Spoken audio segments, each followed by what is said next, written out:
Hey, what's up, players? In Virtua Quest, you play as Sei, a kid hunter who enters a virtual world, or should I say, virtual world. On a mission with his buddy Hayame, they find data chips in exchange for money to buy parts for an airbike for an upcoming competition. Spoiler alert, there's only like one other time that the airbike gets brought up, and then it's never mentioned again.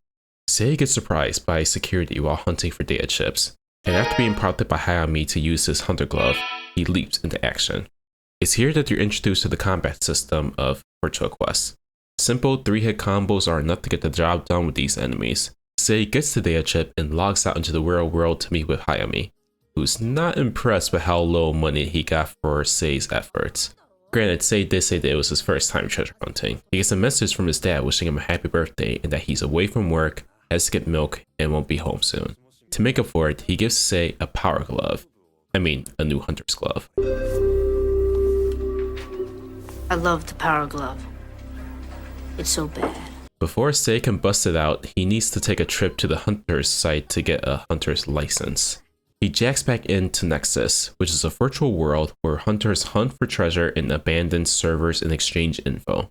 When this game came out in the mid-2000s, it was like right in the middle of that cyber world, other world kind of thing, with like Mega Man Battle Network, Code Lyoko, that one episode of Fairly Odd Parents, and numerous MMOs and online games he could play at the time. Funny enough, the whole look and format of landing in a central hub where all these other players or hunters are before going out into the field work kind of reminds me a lot of Phantasy Star Online, or at least what I'd imagine PSO was like. I missed out on the Dreamcast, and for some reason I never got it on Gamecube, so it literally wasn't until like January of this year in 2026 that I finally had a chance to just try it out randomly for PC. I did, however, get Phantasy Star Universe, which would have come out a year later for the US when this game came out, so I mean, that's probably my closest frame of reference in terms of a Phantasy Star setting.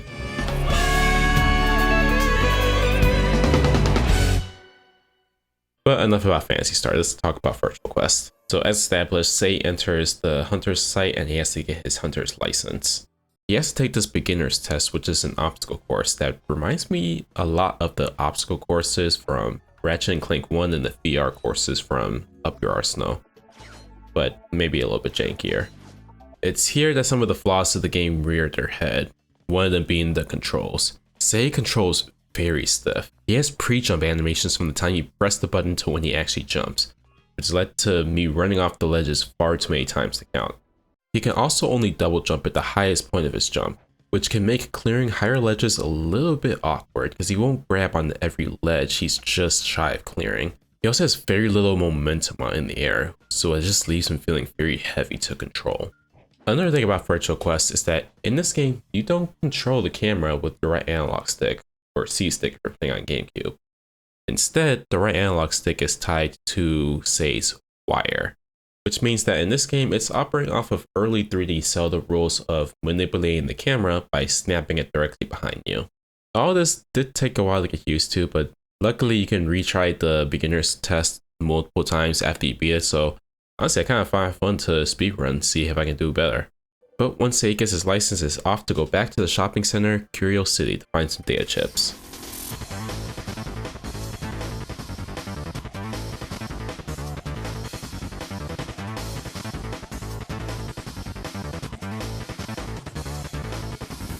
While there, Sei bumps into a little companion called Bit, who would now be your navigator. In his next encounter with Protectors, the enemies in this game, Bit activates Battle Mode for Sei, which, I'll be honest, it kind of just overly complicates his design. I'm not a huge fan of how he looks.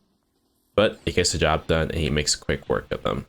Later on, he encounters a mysterious blue-haired girl who tells him to leave, but he's unable to log out of the server. She then tells Sei that he needs to defeat the root user to be able to leave, meaning that he'll have to beat the boss of the server. After that, some goofy looking dudes come in, so Sei's got no other choice but to crack some virtual skulls. It's here that I eventually discover my strategy that has lasted me literally all the way up until the final boss. Juggle a guy in the air, then use the wire to keep the enemy airborne, rinse and repeat. It's really repetitive, but it works, so why not abuse it? Sei eventually comes across a man named Routh, who definitely shouldn't remind you of someone from earlier in the game, who tells Sei that, yeah, you have no choice but to fight more of those guys that you fought earlier, because otherwise you're going to use the Nexus to take over the world. somehow. He then gives Sei the ability to use Synapse Break, which I would describe as this game's version of Devil Trigger or Bayonetta's Witch Time. Sei's able to move so fast as if Sei is slowing down time. He's able to easily juggle enemies, and he does not take damage during this state.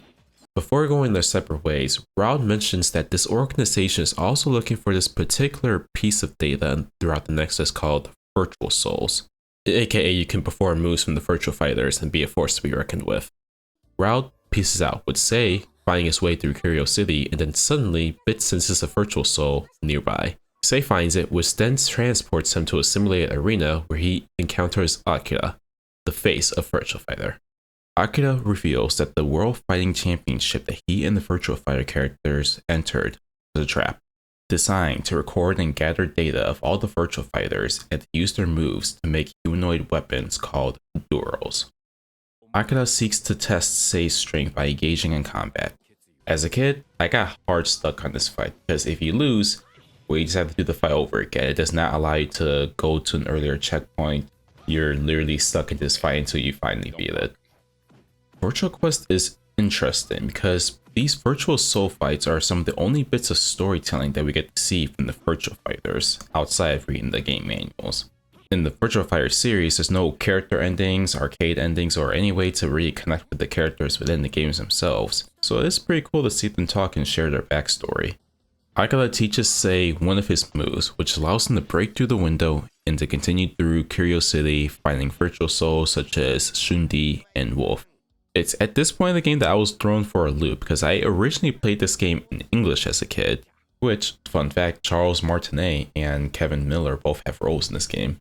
But for this retrospective, I decided to play with the Japanese dub.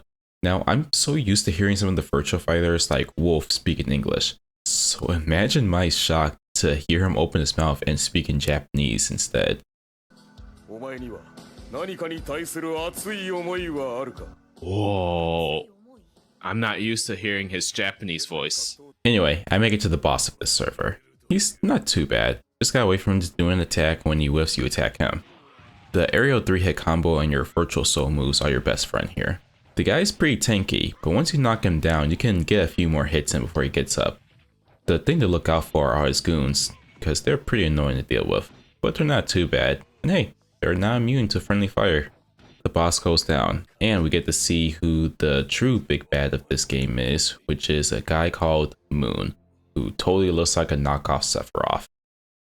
With the boss gone, Sei can now log out of the server, but we see in the distance that the blue-haired girl is with Raud, having witnessed Sei's fight. Sei returns to the hunter's site and is met by Hayami. He explains everything that's happened, including the virtual soul that he found, to which Hayami says, "Cap," because virtual souls are just a rumor spouted by treasure hunters. However, it is also said in those rumors that virtual souls can defeat even the toughest security. Now, I don't know why he doesn't just demonstrate one of the moves that he got to Hayami so he can shut this bum up, but I guess he's just that persuasive, I don't know. After this, you get a tutorial on upgrades, which is something I admittedly probably should have spent more time optimizing, but it is what it is. Sei mentions virtual souls to the vendor, who also says that they are made up. It's totally made up. Pure fiction. It's fiction. It's fiction. We made it up. But they mention that there was a guy who was asking about them. Sei later bumps into a brother and sister duo who also came across that same guy who was asking about virtual souls. Now, the brother told this guy of a rumored location of a virtual soul in the digital grassy locale, Wild Corridor, which is where we're going to next.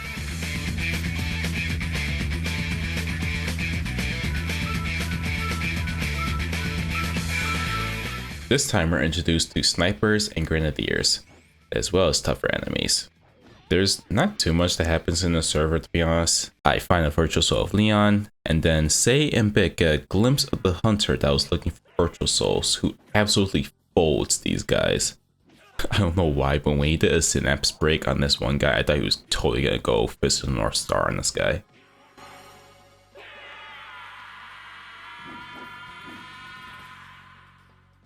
Oh, so he's like Jackie.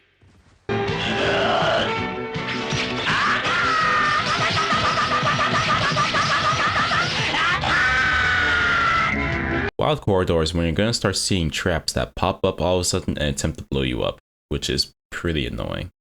Otherwise, there's nothing remarkable about this server, just some platforming elements and Virtual Souls design.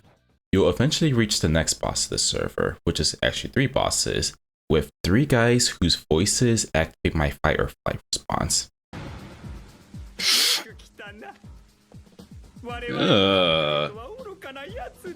What is his voice?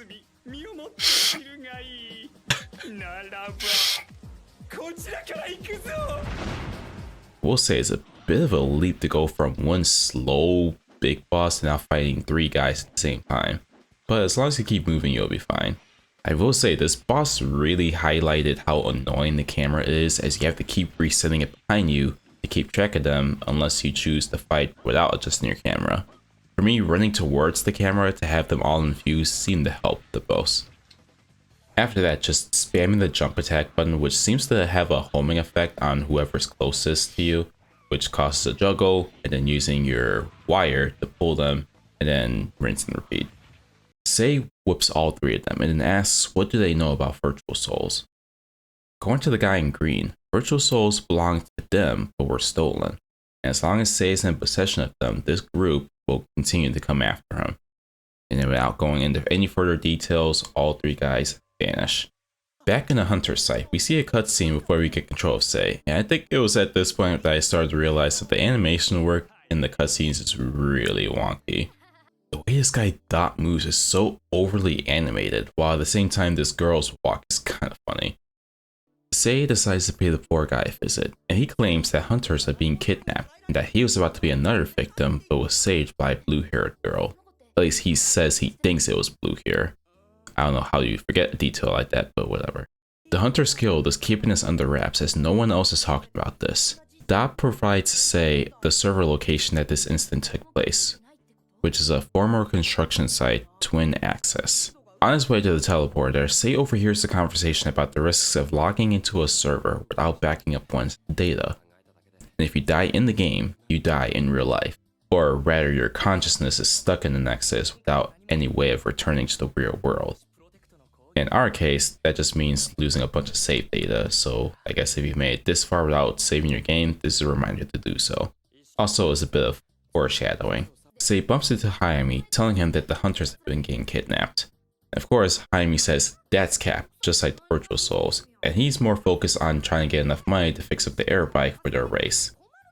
Okay, at this point I have no idea who I'm more annoyed at. Hayami for not hearing Sei out, or Sei for not standing up for himself. The 2 of you make me sick!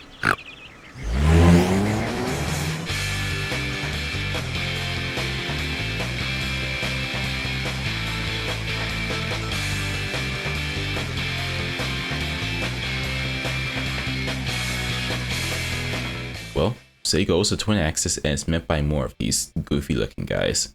After landing a virtual smackdown, Sei meets the blue-haired girl, who reveals her name to be Toka.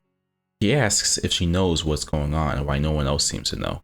She says that these organization people are very well hidden and that evidence would be needed to prove anything. She gives him directions of where to find the boss of the server before going their own separate way. Not related to the main story, but I found my next Virtual Soul, which is my main in Virtua Fighter, Pai-chan. Now, up to this point when Sei's being taught a new move, he and the Virtua Fighter do it together. But since this was a throw move, instead Pai demonstrated it on Sei, which I thought was kind of funny.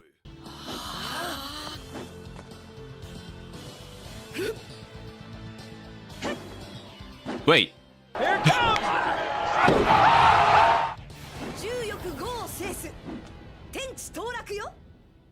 Wait, I thought you were supposed to show me, not demonstrate on me.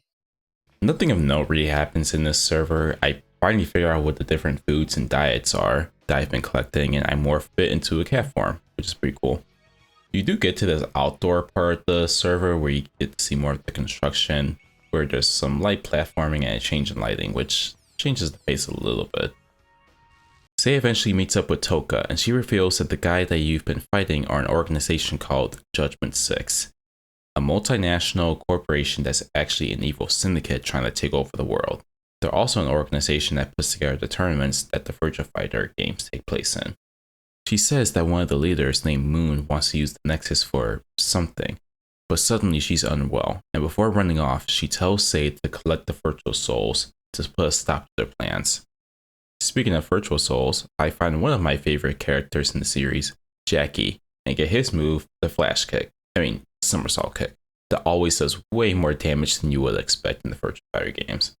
I make it to this elevator where I have to fight a bunch of Judgment 6 guys, and at the top is another Judgment 6 boss, which is a ninja that's borrowed a few moves from Kagemoto. Okay, side note, it really bothers me that we don't have the name of these bosses in the game. This ninja boss sucked, and it's the first one to actually make me repeat it multiple times. Made worse as the save point is right before the elevator ride where you have to beat up the Judgment 6 guys. The guy himself is so fast that you have to keep moving. Once you get his health down low enough, he'll clone himself, and then you have to determine which is the original. If you attack the fake, it will stun you, and the real one will get in some free damage. I don't know if I actually learned how to counter that before beating him, but whatever, I was just so happy to be done with that fight. He, of course, disappears without telling us anything important. We get some dialogue between Sei and Toka, and Raoult shows up after Sei logs off. He makes a remark about Sei's hunter glove, to which Toka asks when he will tell Sei the truth. When the time is right, is his response. Back in the hunter site, Sei will need to rank up his hunter license by taking another test before he can gain access to the high A rank hunter site, which means another obstacle course platforming challenge. But I'll admit, this was actually kind of fun. Pretty average. After that, Sei gets stopped by the girl that he met earlier, named Phong, who's looking for her brother. We accept the side quest to help her find some lost data before moving on to the high A hunter site, which looks exactly like the site we were already on, but with yellow lighting instead. It's on this level that we bump into Hayami again. Sei explains to him about Judgment 6 and their plans, but Hayami quickly dismisses the whole thing and says that whatever happens in the Nexus cannot affect the real world. Speaking of which, how long did the events of this game take place in comparison to the real world? Because as far as I'm concerned, Sei's been logged in forever without eating, drinking, going to the bathroom, or sleeping. I was probably tired, hungry, and stinky. But you know what else stinks? Hayami's suggestion to play a game to get a virtual soul. The very thing that he literally just said he didn't believe existed. Sounds suspicious. Well, he provides the location of the next server to play this dumb game in, which is in Tsukiyoi Castle.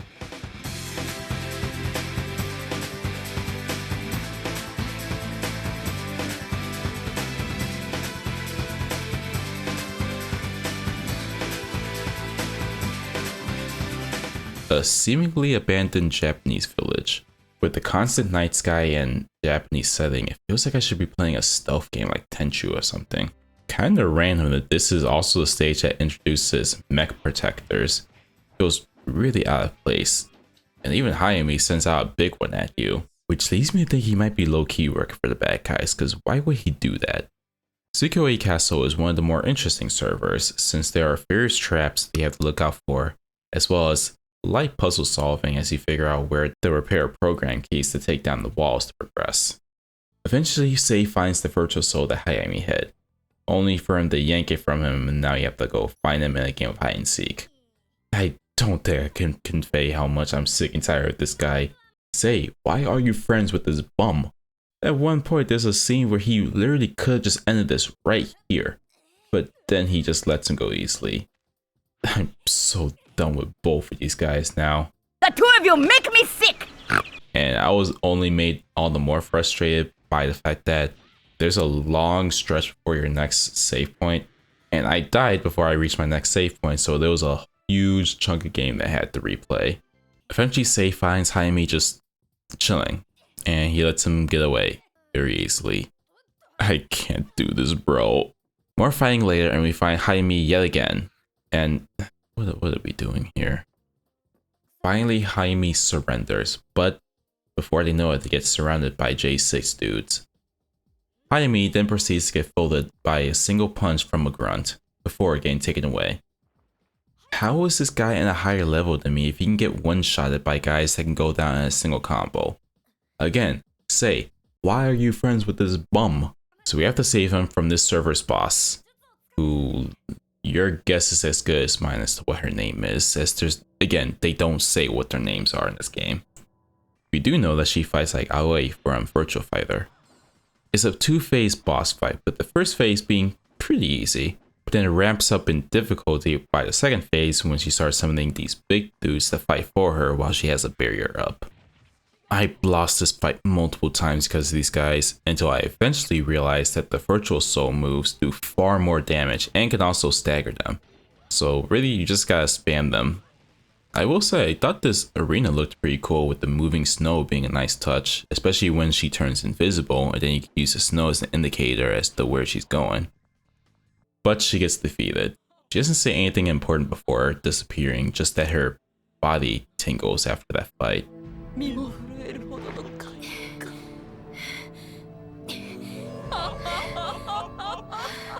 Okay, she kinda freaky. I don't know if I like this. Jaime is saved and is now convinced that what Sei has been saying was true this whole time. He agrees to help out somehow, and he gives us the Virtual Soul that is none other than my main in Virtua Fighter, Pai-chan. Shameless plug, I did make a lore video on her if you're interested. Sei defeats Pai to get one of her moves, and then when he snaps back into virtual reality, he demonstrates a new move on the cage that Jaime was locked in, and now he is fully convinced that Virtual Souls are real. Both Jaime and Sei log out and head back into the hunter site. Sei then gets a new lead on the location of a Virtual Soul, which is at a military training base server, the Darkness Port.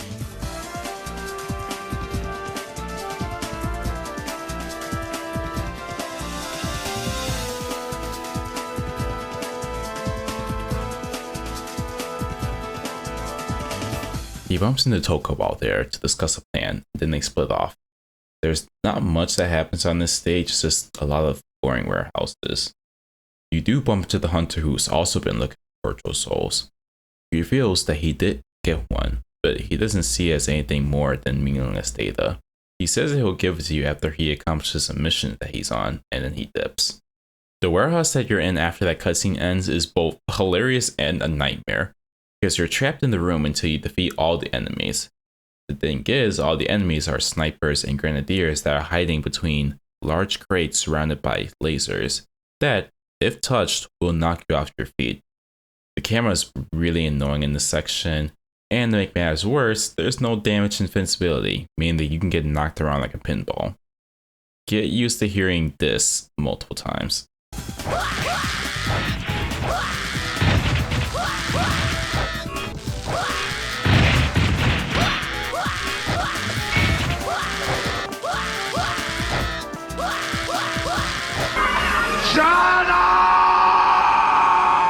Eventually I defeat all the enemies, only to find out that that was only the first wave and that there's a second wave that spawns in of flying protector enemies. I of course died to them because I wasted more of my health fighting the lasers than fighting the actual enemies, so I have to repeat the first wave again. This time I come back smarter, stronger, faster. Eventually I finally get past this part with hardly any health to spare.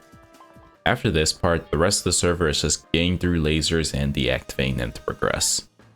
I really feel like they front load the most annoying laser section first, because the rest of them really aren't that bad in comparison. Although, that being said, I got real sick and tired of fighting the big green mech protectors. They have so much health, hit like a truck, can tank hits unless you use your Virtual Soul moves to stagger them, and they keep showing up at the most awkward locations. At a certain point, unless I needed to defeat them, I just ran right past them. Sei meets up with the blonde-haired hunter, and also Toka, whom the guy recognizes and not in a good way. There's some vague history that he knows about her, saying that she knows everything and that she's not telling Sei the whole truth. こいつが全て知っている。教えてやったらどうだ。自分のしてきたこと。一体どういうこと？どうか。彼の言うことは嘘じゃないわ。でも。 She runs off without revealing what that truth is, so Sei and the hunter agreed to meet at the aircraft carrier to take down this server's root user boss so that they can log out. Sei then has a brief shonen existential moment of not knowing what to do or believe anymore. This is one of the few moments where you finally get a semblance of Sei's thoughts as opposed to just going through the motions. By the way, I hope you like lasers. I get to the pier part of the server, and while I do appreciate how wide and vertical that this area is, this is also why I remember telling myself, man, it would be nice if Sei could move faster and the platforming was more endurable. I did get to find a virtual soul of Vanessa and Pai, which is pretty cool. We meet up with the blonde-haired hunter who tells us the backstory between him and Toka. How it goes is that he and Raud, yes, the same Raud that we met earlier in the game, were investigators and they were trying to gather evidence against a certain organization, not 13, Judgment 6. They made contact with someone on the inside who could get the data evidence they needed for their investigation. That person being Toka. She suddenly betrayed them. Now, in their line of work, they can't risk classified info leaking, so they log into the Nexus without any backup data. Judgment 6 took Raud. Not sure what he did, but without backup data, he will never wake up in the real world. But then the main bad guy, Moon, shows up and reveals this guy's name is Shot. About time that we finally learned what this guy's name was. Though, I'm sorry, that is a very unfortunate name. Shat tells Sei to go ahead while he deals with Moon and the goons. Sei finds the root user, which is a mech. That, I'll be honest, I don't know if it was just the camera work in the cutscene, because it seemed way smaller once you take control again. Not gonna lie, it kinda reminds me of that Tekken 7 trailer with Bakuram. The boss itself is pretty easy, especially at this point in the game. Just keep running to avoid the missiles and then jump to avoid his laser and spam your virtual soul moves. After the fight, Sei has a moment where he's not sure what to do, I believe, but then Raud shows up. Now, I would think that this would be a good time for Sei to ask him about him and Shot's story about them being investigators and then Raud supposedly getting taken and not waking up in the real world. But instead he says nothing and then Raud gives him a believe in yourself speech and then he pieces out. I'm tired, boss. Sei logs back out into the hunter site and then meets Hayame, who proceeds to put him on a side mission to help Bon, the female hunter that we met earlier. She needs help finding her brother, Faye, who's gone missing. He was on a server that's a higher rank than us though, which means that we'll have to grind until we gain enough experience to take on another rank test. At least the missions just consist of finding data and defeating enemies within a time limit, so they're not bad, just tedious. But now I have enough experience to do the final hunter's test, and oh my gosh, this one was terrible.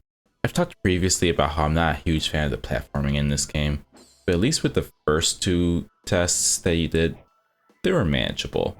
Here, they kind of just throw everything that I don't like about platforming in this game into this one test.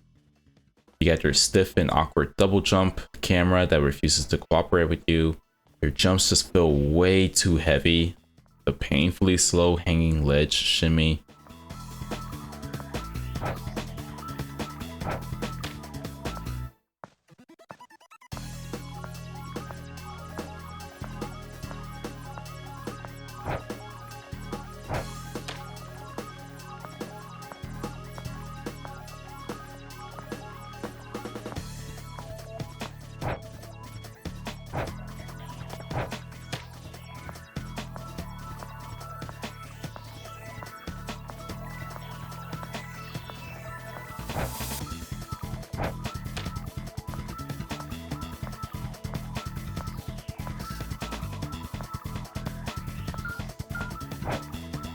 Rolling the dice every time you launch yourself off the hook shots, not being able to grab all ledges to be able to save yourself.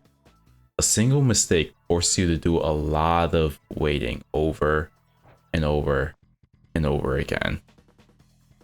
It took 20 straight minutes, but I finally cleared it and got the Hunter's rank EXA. Goya, I never want to see you again. Sleep with one eye open.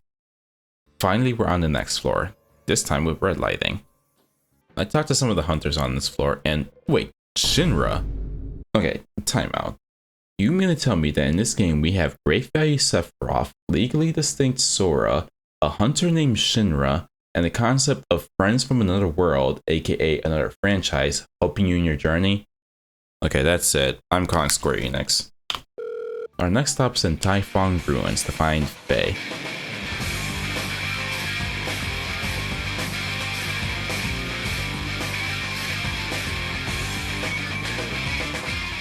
This place is loaded with traps and more annoying neck enemies. I will say it was a nice touch that they have a rock-like appearance leading to a golem look. Within this temple are 4 rooms that you would need to find a switch mechanism to unlock the main door and progress deeper in the ruins. This one server is unique in the sense that there are finally an element that merges the Virtua Fighter side of things to the main gameplay in Virtua Quest. In one of the rooms, you will find these stone walls of different Virtua Fighter characters. Up to this point, they've kind of just been segmented off to the Virtual Soul fights, but here we see them, at least indirectly, interwoven into the main game. It does spark some questions, like who built these virtual ruins and etched the Virtua Fighters in them like they're ancient folklore or something? Unfortunately, we'll never get the answer to those questions. But as it turns out, these walls are more than just decoration. By now, you should have gotten a good amount of Virtual Souls. What you're supposed to do is use the Virtual Soul move on the stone wall of the corresponding Virtua Fighter to break them. So the objective is to find the right wall to break to get the repair program key to get out of this room. Some of the walls do lead to traps of more enemies, but I did find one that had Virtual Soul of Shundi. I beat him, and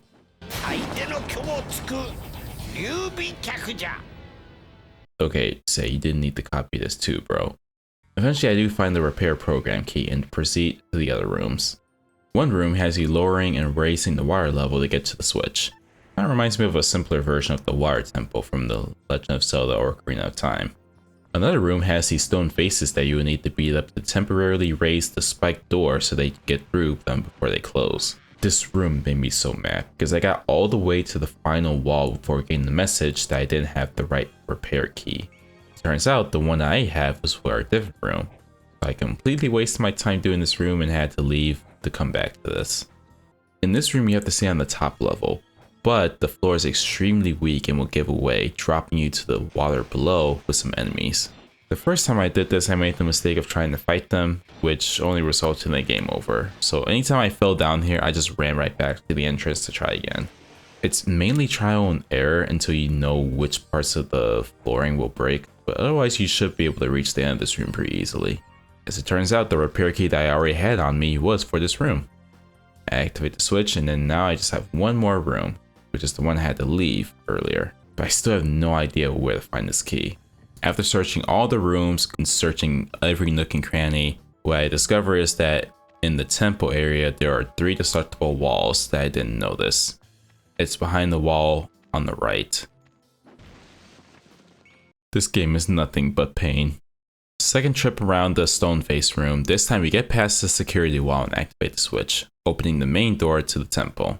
A few rooms down we find Faye weakened from a fight from this server's boss, a Judgment 6 guy whose name we also don't get. In any case, this guy summons some hunters that they've kidnapped to fight alongside him. For the first time in this game, Sei will actually get some help, as Faye will be here to provide healing items and to distract the hunters while you take care of the main guy. I will say, this guy was pretty tough. He seems like he has some of Lei Fei's moves, and I'm not gonna lie, it cracked me up to see him do that front flip multiple times in a row. Dude, just look at him go. Like, is he actually flipping off his head, or is he just like barely touching the ground? Either way, I don't know how he can keep up at it without getting dizzy or hurting himself.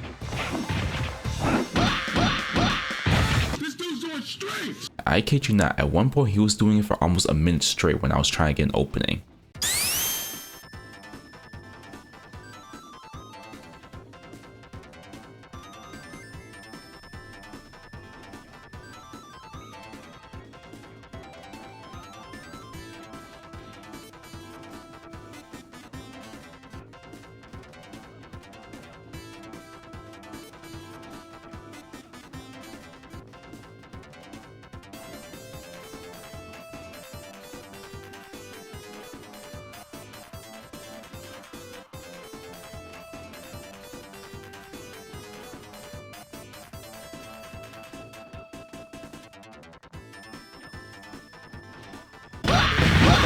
But like previous bosses, all it really boils down to is just keep moving and strike when you get an opening, and you should be able to take him down. And also, as usual as the previous bosses, he refuses to give up any valuable info before disappearing. Bit points out that multiple users have suddenly logged out, suggesting that these were abducted hunters that had been freed once Sei defeated the root user boss. Sei and Fei, whom I'm just now realizing that the names sound pretty similar, return to the hunter site and reunite Fei to his sister Phong. Sei then has a flashback to a memory of him with his dad about the upcoming air bike race that he wants to join. Even though his dad would be busy at work, he says that he'll still cheer him on no matter where he is. We meet Hayami, who has a lead on a particular server to check out due to unusual activity. But he won't spill the beans unless Sei gasses him up.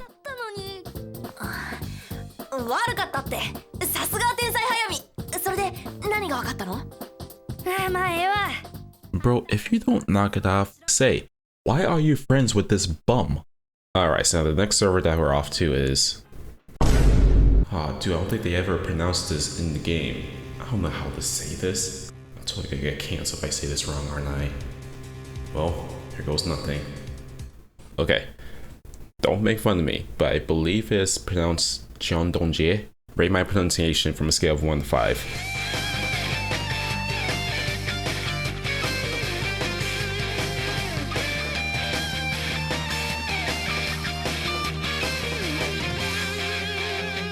Off to a great start as we get jumped as soon as we log in. There's a new enemy type now, where it's literally just the same basic Judgment 6 guys, but now they have shields. So the only difference is that they learn how to block.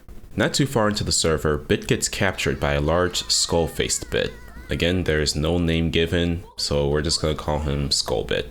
He summons mini Skull Bits to fight Sei, so now it's a wave of enemies they have to defeat while you chase down Big Skull Bit.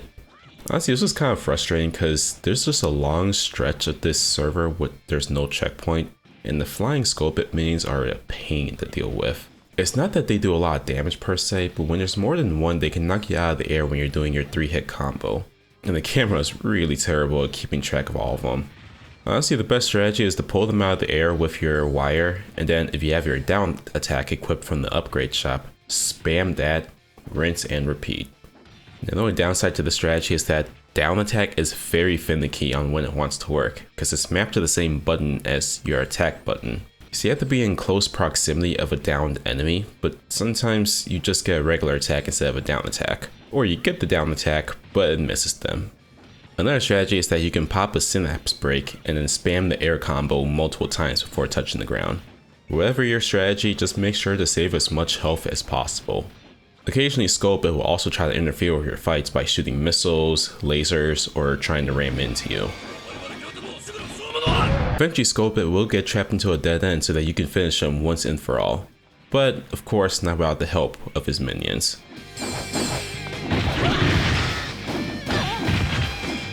Bro, are you serious? What worked for me was pulling all the minions out of the sky with your wire, popping a synapse break, and then just going to town on Skullbit. With enough patience and effort, he goes down, but then he flies off. Your bit explains that those were former bits that used to be with hunters. And that's it. Spoiler alert, even though Skullbit flies off, we never see him again, and this whole thing gets dropped almost immediately after this is over. What was the point of this server? Whatever, as it turns out, Skullbit wasn't the root user, so there's still more to this server. I did find a virtual soul of Kagemaru, the ninja of Virtua Fighter. And can I just say that this felt like a missed opportunity to tie in Virtua Quest and Virtua Fighter? Because Kage's story is directly connected to Judgment 6 and the creation of Duro. We'll get into Duro a little bit later in the video, but for those who don't know, Judgment 6 destroyed Kage's village, killed his father, and abducted his mother, turning her into Duro. His conflict in the Virtua Fighter games is whether or not he should kill his mother or try to save her. Not gonna lie, it's pretty jarring how dark Kage's story is compared to the rest of the story of Virtua Quest. I would have been satisfied if Sei dropped a single line of dialogue like, Judgment 6? You mean that Judgment 6? Anything. But no, it's the same format as with all the other Virtual Soul encounters. They start off by asking a question, Sei gives a very brief generic answer, we get to hear the backstory of the Virtua Fighters, We fight, and then I get a new move. I don't know, maybe I was just expecting a little bit too much out of this.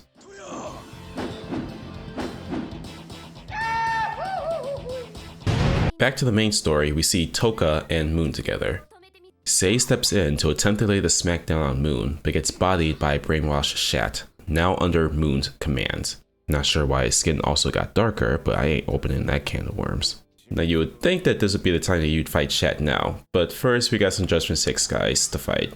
Now with crappy drivers. Oh hey, I did get this pretty cool combo off the fan. And now that cool moment's ruined. Thanks a lot. More fights later, and now we fight Shat. Low-key, this whole server could have just been this encounter with Shat and not even have that whole thing with Skullbit, because that doesn't even go anywhere. It almost feels like these were like two separate servers that got combined into one. Anyway, Shat can power up, which boosts his movement and attack power. When that happens, stay away from him in the meantime, using the wire hook when necessary to create distance until he burns himself out using the somersault kick. I don't know about you, but this boss music reminds me of Dragon Ball. Is it just me?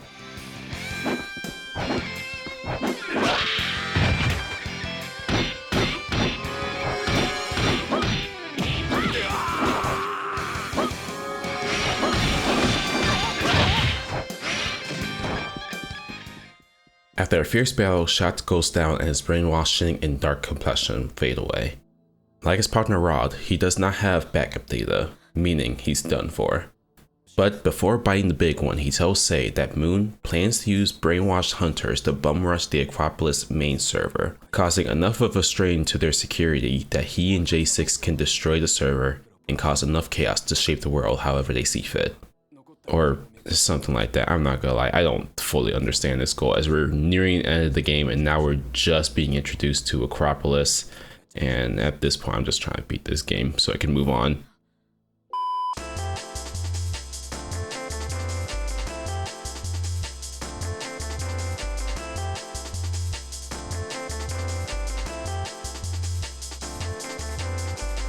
Shat leaves behind a virtual soul of Lao Chan, which is the last mandatory one you collect in the story.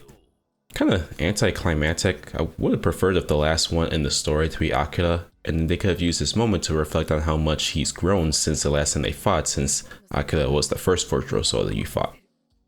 But no, it's just business as usual. Okay. Hayate briefs Sei to stop the destruction of Acropolis.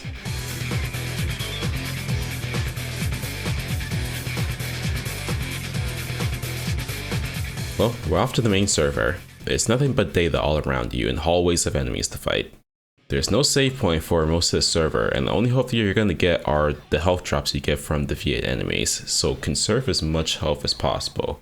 Otherwise you're gonna be sent back pretty far like I did, multiple times in this server.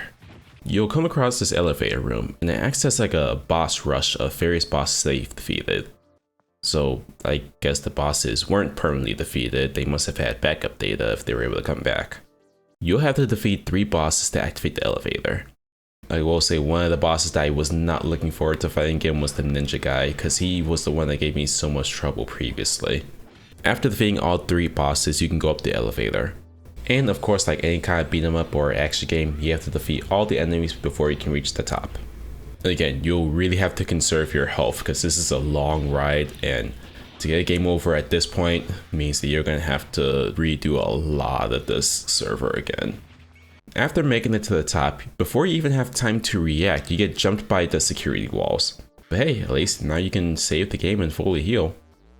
As for the security walls, well, it was a little annoying to get through because, as we've established before, Sei's not super fast. And the camera is just really not helping anything.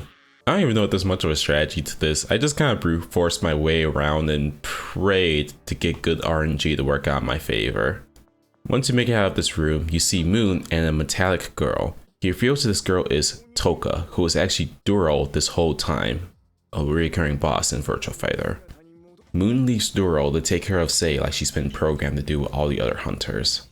Using combat data from the Virtua Fighters, she's able to replicate multiple fighting styles with ease and deadly precision. But with the help of Virtual Souls, Sei is able to match her skill. Toka briefly snaps out of Duro's control to let Sei know that Due to the Doro program, the person that you see in front of you is the second half of Doro, and they are both part of the same person, but the Doro personality is taking over. She urges Sei to put an end to Doro, but in turn will also sacrifice Toka. You enter the second phase of the fight with the music now intensified to signify this is it. It's really no different than the first phase, so just keep running around looking for an opening. He succeeds in defeating Doro, but he loses his friend Toka in the process.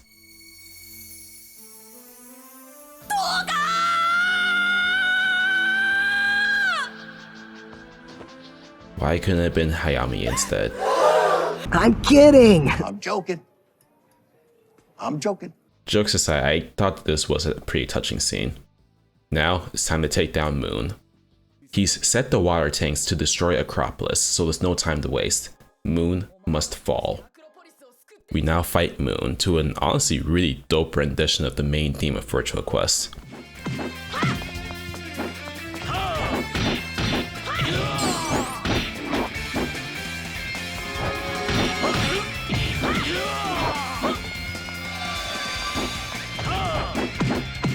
Interestingly enough, it seems that Moon's fighting style is actually Akira's, which again, I feel like it was a missed opportunity and not have Akira play a bigger presence in the story as like a mentor or something, just to draw parallels between him and Moon.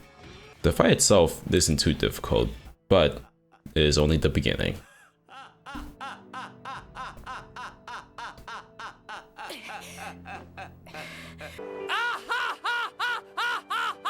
Moon powers up and begins phase 2.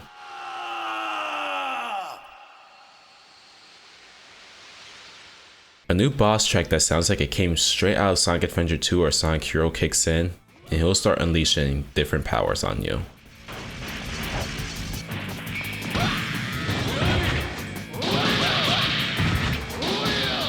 This dude's doing strengths! Man, this fight will really take a lot of patience because you will barely do any damage to Moon while he can take off so much of your health if you're not careful. In hindsight, I probably should have messed around more with that upgrade puzzle cube thing and put more points towards attack power to maybe speed this along. But out of curiosity, after I beat this game, I was looking up how other people handle the boss fight, and it looks like this fight in general just takes a long time. Wait, what is that guy wearing? How do you get that? Oh, I didn't know battle modes were a thing in this game. I also didn't know there was this thing called Synapse Bomber.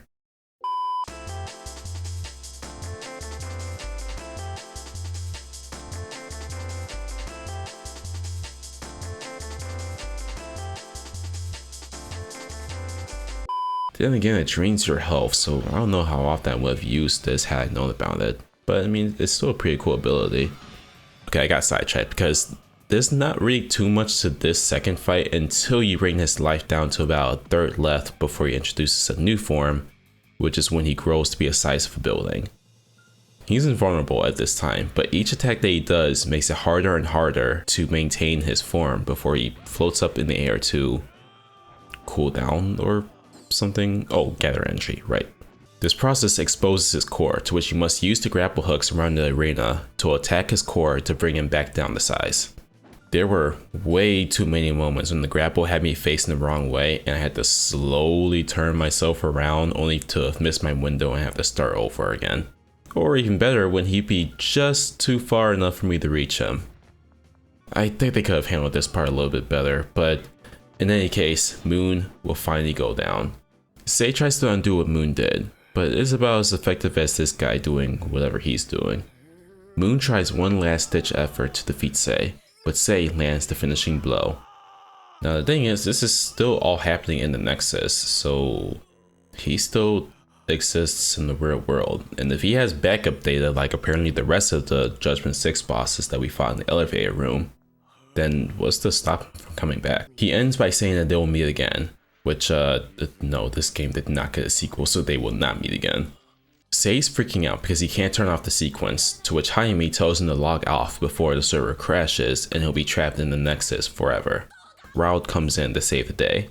Or rather, Sei's dad. Bet you didn't see that coming, did you? You saw that a mile away, didn't you? Yeah, I don't know why this game tried so hard to build this up as a huge secret and a revelation when it was obvious from day one. Sei's dad reveals that he worked at Judgment 6, developed Virtual Souls, and was involved in the Dora project. But he didn't know that the organization had evil intentions, so he gave insider info to Rod in exchange to help him and Toka escape. But Doro took over Toka and they got caught. Rod managed to help Sei's dad escape, but Judgment 6 got to him. So what does Sei's dad do?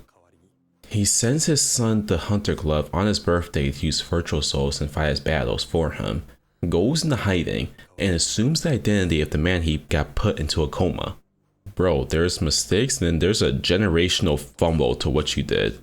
Alright, Hayami, you've been dethroned. Sei's dad is the biggest bum I've seen in this game.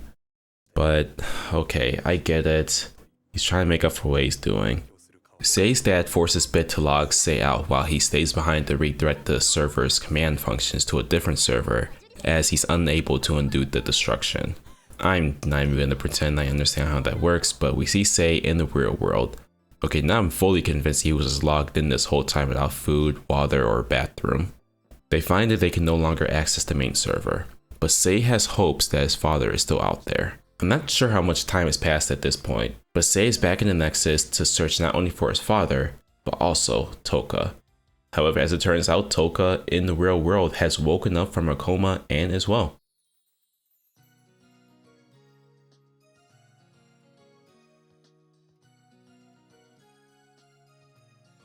So that's Virtua Quest. I'm not gonna lie, this was a rough experience. In 2025, when I was so fired up to make Virtua Fighter content on the news of Virtua Fighter 6 and Virtua Fighter 5 being updated onto Steam and now modern hardware, one of the things I was curious about revisiting was Virtua Quest. Because this was the game that was the stopgap between when I first played Virtua Fighter 2 as a kid and Virtua Fighter 5 Vanilla on my PS3. I remember reviews were not too kind on this game, and even when I got this game as a kid, which I probably would have been like 11 or 12 at the time, so totally the target audience for this thing, yeah, I totally dropped this game as well.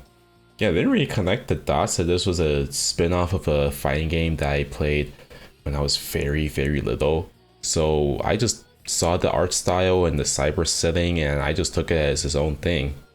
Like I said, it just kind of fit in alongside Mega Man Battle Network, Phantasy Star Online, or Phantasy Star Universe as I would come into the series that way, Digimon, and all sorts of games during that time. I'm curious as to who Virtua Quest was for, because the idea of having a Virtua Fighter spin-off that focuses more on story sounds really cool, but the thing is, the Virtua Fighters themselves aren't the main focus. Sei is, a young shonen protagonist who's meeting these legends for the first time. He's a stand-in for a younger audience to introduce new players to the world of Virtua Fighter, and to possibly get new players into the fighting games. But the thing is, I'm not even sure if they succeeded, because the Virtua Fighters for the most part completely segmented off as Virtua Fighter Soul encounters. They tell Sei their story, but we don't get to see it or experience it ourselves. And they're also not directly involved in the story of the main game. The closest connection that we see are the stone walls in the Ruins server. It almost feels like Virtua Quest was an entirely different game at first, with Virtua Fighter added in later. I'm really curious, for those that are watching and have played Virtua Quest, did this actually get you into the Virtua Fighter series? Anyway, with the news of a new Virtua Fighter, I did tease that I would possibly talk about this game, which, since I dropped it as a kid, would be a way for me to give it another chance. But then life happened. 2025 was just a rough year all around. One of the things that happened was that my hard drive failed on me, and on that hard drive was a lot of my gameplay footage of Virtua Quest that I had recorded in the background while I was streaming. So that meant I was forced to download my footage from my YouTube VODs to use as footage, and have my mug on a lot of this video. My bad. But thank the Lord those YouTube VODs are still up. Replaying this game for the first time in years was a roller coaster, because starting off, I got hit with a wave of nostalgia.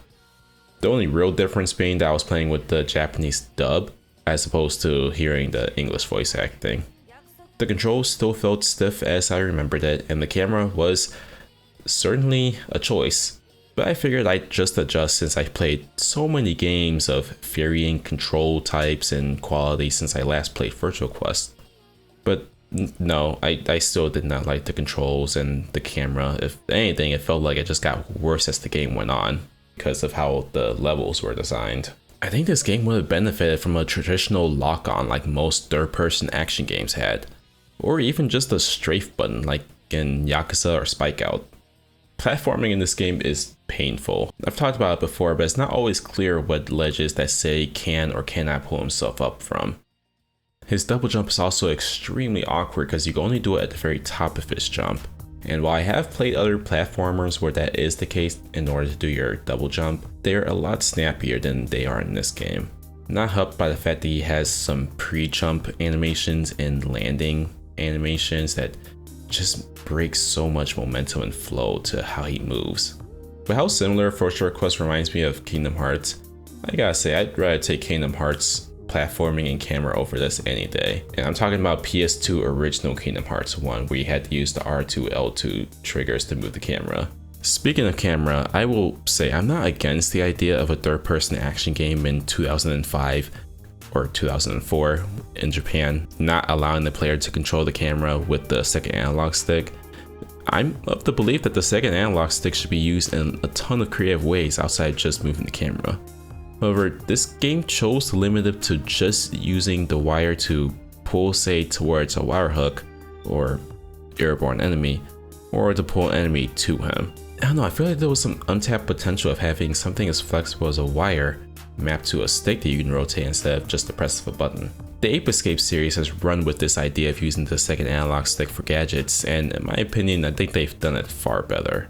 The story of Virtua Quest was extremely average and by the numbers. I feel like they could have gone further with utilizing the Virtua Fighters, especially if Judgment 6 is a common enemy shared between them and Sei.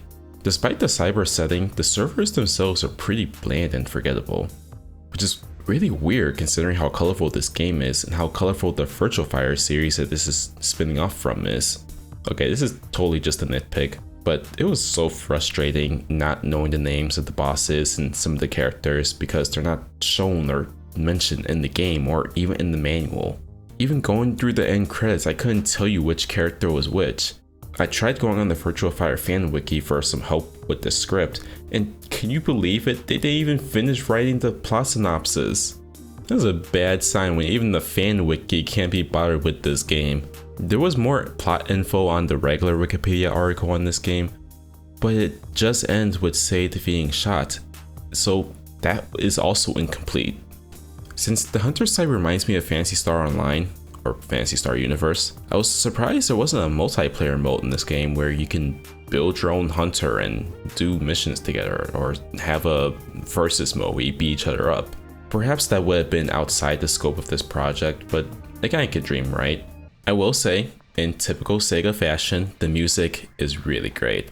Outside of some of the few that I've played so far in this video, I did enjoy some of the Hunter side tracks.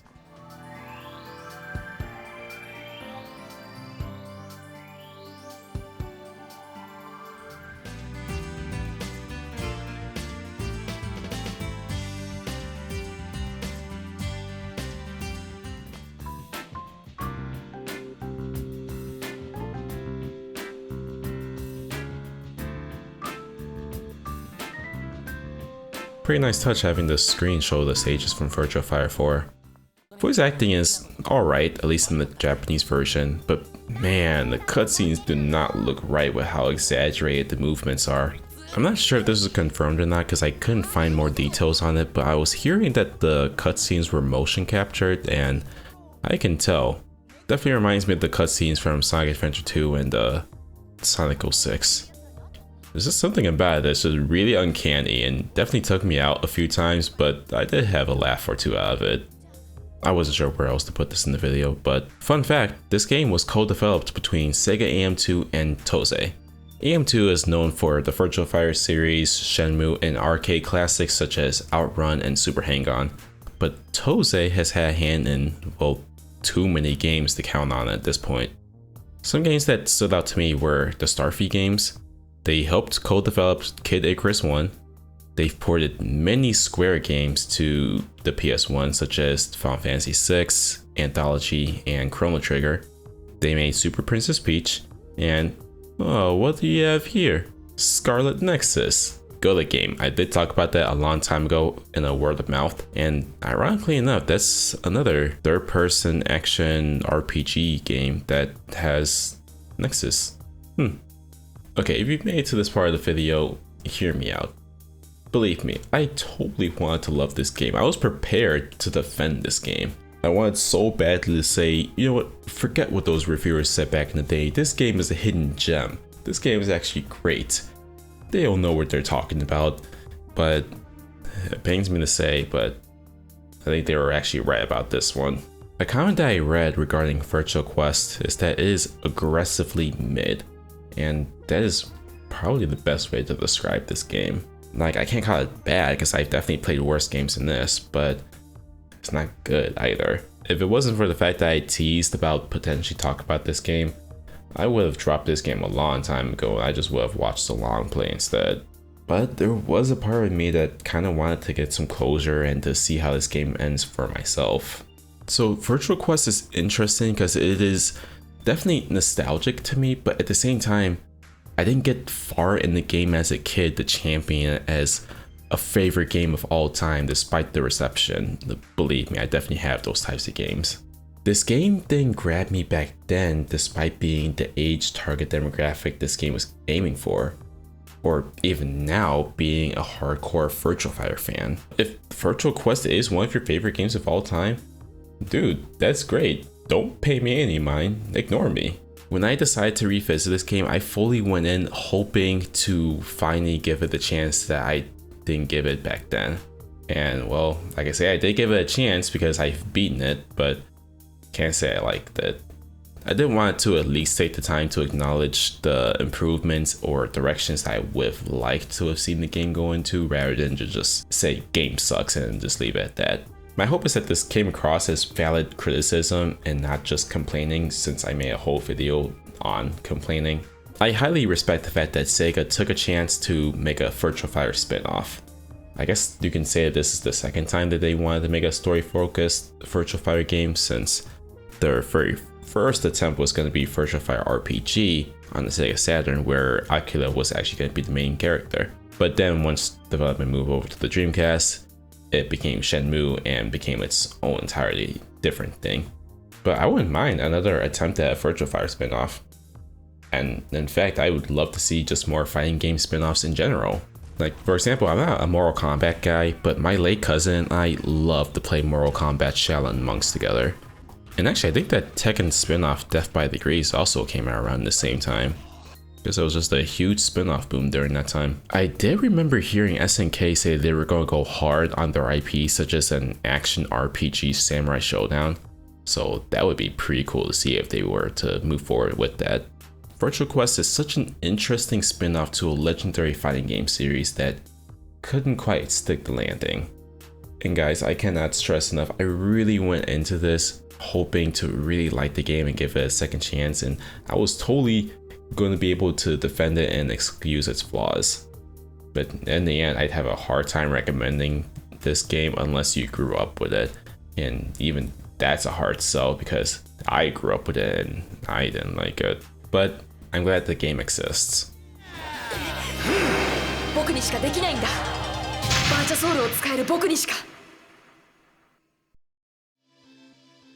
That's gonna be it for Virtual Quest, and that's gonna be it for me. Thank you so much for watching. Oh my gosh, this video took way too long to make and was a long time coming. If I ever decide to do something like this again, let it be something that I actually enjoy. Because man, it was rough, like going into that thinking I'm totally gonna revisit this game that I don't exactly remember why I didn't finish it, only to realize very early on why I didn't finish it, but have to truck along. Now that this video is over, done and out, I can actually work on the videos that I've been seriously dying to make for the longest time, but had to set aside to focus on this, and maybe I can actually get back into streaming, because I really do miss streaming. Let me know down below if you've played Virtual Quest before, or if you haven't, let me know of a fighting game that you would love to see a spin-off, and into what genre. That's actually one of the video ideas that I have in mind, and hopefully that won't take as long than it took for me to make this video. If you're looking for a non-denominational church, down in the description below will be a link to a church locator. Also down there you'll find a link to 2 Discords. One is my Discord and another to the Christian Fighting Game Community Discord. Feel free to join those if you'd like. Provided I'm able to get this up in time, I wanted to let you know that I will be going to Combo Breaker. So if you are going, I hope to see you there. But that is going to be it for me, y'all. Thank you so much for watching. Seriously, thank you so much for your patience. Always know that Jesus loves you, and I will see y'all next time. Peace.